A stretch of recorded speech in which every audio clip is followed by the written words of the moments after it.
Welcome to Rica Subtest 1 online test preparation course presented by ricatest.com. The Rica content standards state that examinees will need to be able to demonstrate the ability to analyze and interpret results from these assessments that we give our students. So let's go over how to do that now. There are two main points that you're going to want to remember. The first is that analysis and interpretation of assessment results needs to be standards based. This helps make sure that all students are being assessed using the same validated assessment tools. Second, this is that analysis and interpretation must determine why students have scored what they have, particularly for students who may have scored below expectations.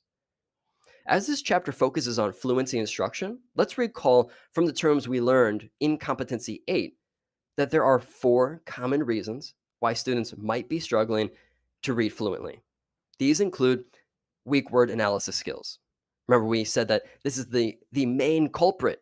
If a student isn't reading fluency, check this first. Next, lack of familiarity with the content knowledge. Same with background knowledge. If a student or any of us has a lack of background knowledge about a topic, it's just going to take us longer to understand it. Next is having a lack of familiarity with complex syntactic structures, which we often see in content area books such as social studies and science textbooks.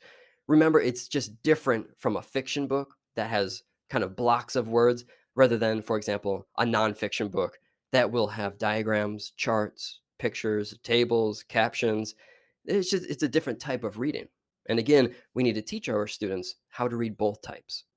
Now, assessing students helps the teacher ultimately determine whether or not the relevant standards have been met by both the individual students as well as the entire class of learners. Feeling nervous about taking your Rica test? Click the link in the description below, get full access to this Rica test prep course, and start feeling prepared for test day.